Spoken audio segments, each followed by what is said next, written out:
各位觀眾，我哋今日嘅故仔由一個睇落有啲搞笑，但其實你未必笑得出嘅畫面開始。1945年5月，歐洲幾個住軍服嘅美國大兵喺度七情上面咁辦緊納粹敬禮，表情滑稽，動作誇張。佢哋係好萊塢大導演佐治史蒂文斯嘅攝影團隊成員。喺呢一刻，希特拉已經變咗條死屍，第三帝國亦都啱啱玩完。呢個玩笑可能係佢哋經歷咗太多恐怖之後一種自我放鬆嘅方式，因為喺拍低呢個畫面之前冇幾耐，佢哋先啱啱用鏡頭記錄低達豪集中營裏面堆積如山嘅屍體，同埋嗰啲骨瘦如柴、眼神空洞嘅存者，嗰種人間地獄嘅景象，深深咁烙印喺每個成員嘅腦海入面。所以史蒂文斯並唔急住返去陽光普照嘅好萊塢，佢決心要留低，用當時極之珍貴嘅彩色菲林，盡可能準確咁記錄低呢個殺人政權由垂死到斷氣嘅每一個細節。佢哋首先去咗希特拉喺阿爾卑斯山嘅私人別墅鷹巢，呢度已經被盟軍炸成一片頹垣敗瓦，曾經不可一世嘅納粹核心，如今只剩低燒焦嘅黃銅碎石，象徵住一個瘋狂意識形態嘅徹底滅亡。史蒂文斯嘅鏡頭將會成為我哋嘅眼睛，帶我哋穿越戰火蹂躪嘅歐洲，見證歷史上最混亂、最關鍵，亦都係最人性不露嘅幾日。時間首先去到捷克斯洛伐克，當時美軍鐵膽將軍巴頓嘅第三集團軍正以每日340公里嘅驚人速度，好似一把燒紅咗嘅利刃咁插入德國嘅心臟地帶。1945年5月6號，美軍解放咗西部重鎮比爾森市。消息傳開，第二日成千上萬嘅市民湧上街頭，佢哋爬上美軍嘅坦克同吉普車，揮舞住自製嘅捷克同美國國旗，將鮮花向呢班美國大兵，場面非常激動，好多人喊到收唔到聲。呢啲係史蒂文斯嘅團隊U86特別電影計劃第一次影到咁發自內心嘅歡騰場景，因為喺呢度長達6年嘅德國領同殘酷鎮壓終於結束。但喺歷史嘅另一邊，距離比爾森幾十公里外嘅地方，戰爭嘅瘋狂依然喺度燃燒。抗疫嘅納粹陸軍元帥謝爾納仲指揮緊佢嘅中央集團軍做最後抵抗。呢個係希特拉喺遺囑入面欽點嘅陸軍總司令，佢嘅原則係用恐嚇最大程度增強軍力。喺佢嘅戰區，任何士兵只要表現出想投降嘅跡象，就會被即刻當成逃兵，唔需要審判，直接吊死喺最近嘅一棵樹上，心口仲要掛住塊牌，寫住我一個懦夫。佢絕保護德國婦女兒童。喺戰爭嘅最後時刻，幾千名德軍士兵唔係死喺敵人手上，而係死喺自己人嘅絞刑架之下。不過呢啲都只係垂死掙扎，大局已定。喺德國北部嘅弗倫斯堡，接替希特拉做咗元首嘅海軍元帥鄧尼茨，佢非常清楚第三帝國已經冇得救，佢唯一嘅目標就係盡快向西方盟軍投降，同時出盡法寶拖延時間，等喺東線作戰嘅幾百萬德軍可以盡量逃離蘇聯紅軍嘅包圍網，向西邊嘅英美盟軍投降。因為當時每一個德國士兵都知，落入蘇聯人手上，下場會慘好多。1945年5月6號，鄧尼茨派咗佢最信得過嘅大將阿爾弗雷德約德爾飛去法國蘭斯嘅盟軍總部談判。呢個歷史性嘅時刻，被盟軍總司令艾森豪威爾嘅新聞攝影助理勞頓少校，用佢部私人嘅16毫米彩色攝影機記錄低咗。談判地點唔係咩宏偉嘅宮殿，而係一間普通嘅工業學校校舍。約德爾個樣好冷峻，仲想同盟軍討價還價。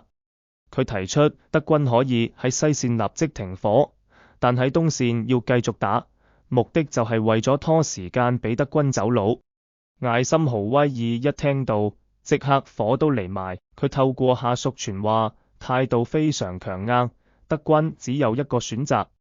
就係喺所有戰線向所有盟軍，包括蘇聯，無條件投降。如果唔係，談判即刻終止，盟軍會恢復對德國城市嘅毀滅性攻炸，炸到佢哋肯簽為止。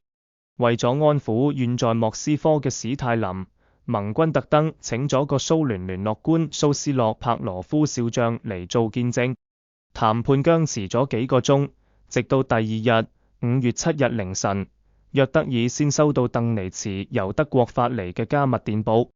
授權佢簽署投降書。凌晨2點41分，喺美、蘇、法三國將領嘅見證下，約德爾代表納粹德國，用一支筆正式結束咗希特拉用槍炮開啟嘅千年帝國。投降書上寫明，所有敵對行動將會喺歐洲中部時間5月8號夜晚11點01分正式結束。但係你以為個故仔就咁完？太天真啦！遠在莫斯科嘅史泰林一聽到喺蘭斯投降嘅消息，即刻嬲到喺克里姆林宮拍。佢覺得成件事根本係奇恥大辱。佢認為成場對德戰爭，蘇聯死咗2700萬人，打得最甘，犧牲最大嘅就係佢哋。點可以喺法國由美國人主導搞一場咁求其嘅投降儀式？啲相影出嚟，個蘇聯將軍好似路人甲咁企喺側邊睇住，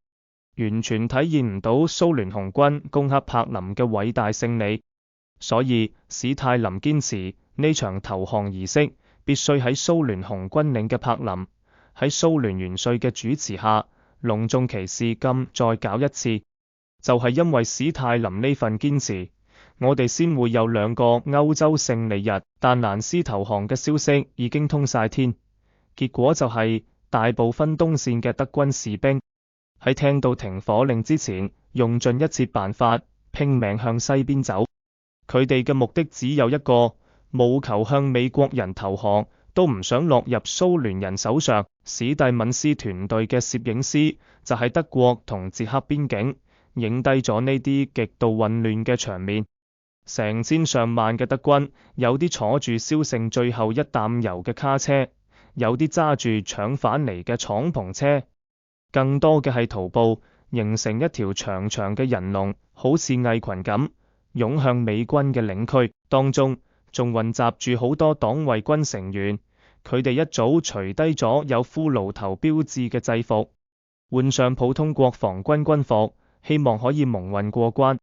喺美軍設立嘅檢查站，一個德軍軍官面無表情咁交出佢支手槍，另一個黨衛軍中校就算做咗戰俘，個樣都仲係充滿自信同傲慢，覺得自己同美國士兵係平起平坐嘅對手。但美國大兵一啲都唔客氣，佢哋好清楚黨衛軍喺突出部之役點樣冷血咁屠殺被俘嘅美軍士兵。喺邊境嘅另一邊，係捷克人壓抑已久嘅復仇，長達6年嘅殘酷鎮壓，令佢哋嘅仇恨喺德國投降嗰一刻即刻爆發。德軍戰俘被捷克抵抗戰士押送出城，過程絕對唔友善。喺權力真空嘅地方，過度嘅暴力隨處可見。美軍士兵經常會見到復仇行為嘅受害者。一個美軍攝影師記錄低，有德國人被脫光衣服，身上被塗上納粹符號，遊街示眾。喺波希米亞，冇人會為死咗嘅德國人流一滴眼淚。5月8號，歐洲戰場嘅正式最後一日，倫敦街頭萬人空巷，慶祝勝利。成個城市嘅燈火管制終於解除，幾年嚟第一次，倫敦嘅夜晚被燈光照亮。首相丘吉爾喺唐寧街10號嘅露台做出佢招牌嘅手勢，向下面歡呼嘅人群發表講話。對丘吉爾嚟講，由英國最黑暗嘅時刻到今日嘅勝利，呢一日係佢一生中最大嘅成就。皇室成員佐治6世國王同伊麗莎白女王帶住2位公主，包括今日嘅英女王伊麗莎白2世，亦都出嚟同民眾揮手。成場仗皇室都堅持留喺倫敦，同人民共度難關，深受愛戴。同一時間，喺德國威斯巴登，一班被解放嘅蘇聯奴隸工，亦都喺美軍軍營入面，用自己嘅方式慶祝勝利。佢哋唱歌、跳舞、高舉史泰林嘅畫像。對佢哋嚟講，5月9號先係真正擺脫納粹法西斯嘅日子，因為根據莫斯科時間，柏林嗰場投降儀式係喺午夜之後舉行。就喺5月9號凌晨，柏林郊區卡爾斯霍斯特，史泰林要求嘅第二次投降儀式正式舉行。德國元帥威廉凱特爾代表德軍，再一次簽署投降書。呢一次，蘇聯元帥朱可夫坐正中間做主角。據記載，凱特爾簽字嗰陣仲特登用佢支元帥權杖指住文件，想保住最後一絲尊嚴。但喺勝利者面前，呢啲姿態顯得蒼白無力。二戰歐洲戰場終於喺呢一刻畫上一個令各方都接受嘅句號。戰爭結束，跟住落嚟就係算賬。曾經權傾一時嘅納粹高層，一個個成為階下囚。其中最出名嘅就係赫爾曼戈林，佢曾經係希特拉欽點嘅接班人，空軍總司令、帝國元帥，集萬千寵愛於一身。喺奧格斯堡嘅美軍審訊中心，史蒂文斯嘅團隊影低咗佢。呢個52歲、成個波咁肥嘅男人，竟然仲可以笑住面對鏡頭。據聞佢被捕之後，仲同美國記者講，戰爭就好似一場足球賽，踢完大家握下手就冇事，一切煙消雲散。佢好明顯想用佢嘅魅力同狡猾嚟逃避責任，仲喺度發緊春秋大夢，以為自己可以同盟軍平起平坐談判。事實上，佢係個嚴重嘅嗎啡癮君子。被捕嗰陣，美軍喺佢行李搜出成萬粒嗎啡藥丸。喺紐倫堡審判，佢被判處死刑，但喺行刑前幾個鐘，佢喺監倉食預先收藏好嘅氰化物膠囊自殺。另一個極端例子係王牌戰鬥機飛行員漢斯烏爾里希路德爾，佢係唯一一個攞到納粹最高級勳章鑽石金像葉佩劍騎士鐵十字勳章嘅軍人，亦係一個死不悔改嘅狂熱納粹分子。佢向美軍投降，表現得好有教養，話自己只係盡軍人職責。但佢獲釋後，經由梵蒂岡協助嘅老鼠線逃去南美洲，喺阿根廷成立一個叫同志工廠嘅組織，專門協助納粹戰犯逃亡。佢一生都同全球嘅新納粹勢力保持密切聯繫。1982年，佢喺西德過身，佢嘅葬禮竟然有舊戰友公然行納粹禮，德國空軍戰機仲低空飛過致意。可見納粹嘅陰雲並未因為戰爭結束而完全散去。對於普通德國人嚟講，佢哋更加關心嘅係日常生活。作家埃里希海斯特納喺佢日記寫低咗當時嘅情景：跛腳嘅士兵喺街邊買散煙賺錢，一套普通平民衫可以換到幾磅煙肉同幾百支香煙。仗打完，好多人壓抑住罪惡感，只想有屋住、有飯食。美軍作為領者，開始推行去納粹化，要審查邊個係納粹黨員，邊個要為戰爭罪行負責。艾森豪威爾將軍嘅第1號宣言寫住：我哋係征服者，唔係壓迫者。我哋要消滅納粹主義同德國軍國主義。1945年7月初，佐治史蒂文斯同佢嘅團隊終於攞到批文，可以入去由蘇聯控制嘅柏林。喺去柏林之前，佢哋先去咗漢堡。鏡頭下嘅漢堡港曾經係德國最驕傲嘅地方，而家80%嘅設施被摧毀。1943年，盟軍發動俄摩拉行動，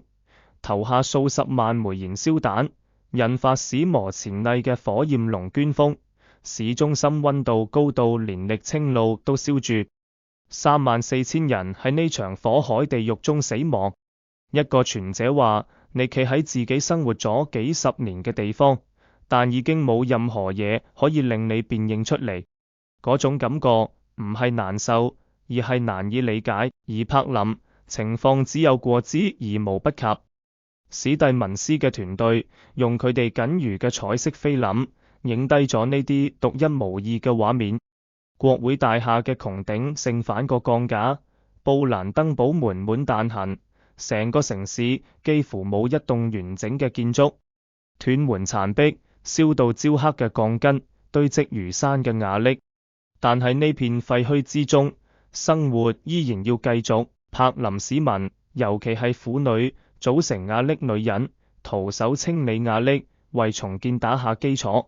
呢啲影像無聲咁控訴緊戰爭嘅殘酷，同時亦都展現出人類頑強嘅生命力。史蒂文斯原本嘅任務仲包括拍攝即將喺柏林郊區波茨坦舉行嘅三巨頭會議，蘇聯嘅史泰林、美國新任總統杜魯門同英國嘅丘吉爾將會喺度劃分戰後世界嘅新秩序。雖然佢最後冇攞到拍攝會議本身嘅許可，但佢嘅鏡頭已經為我哋記錄第一個時代嘅終結，由一個嘲諷納粹嘅玩笑開始，到一個滿目瘡痍嘅首都結束。佐治史蒂文斯同佢嘅團隊用鏡頭為我哋凝固咗歷史嘅橫砌面，一個極度瘋狂嘅時代喺血與火之中終結，而另一個充滿未知、矛盾同角力嘅新時代——冷戰時代，正喺呢片廣闊嘅廢墟之上緩緩拉開序幕。好，各位觀眾，如果鍾意我哋嘅內容，請記得訂閱同點讚，我哋下次見。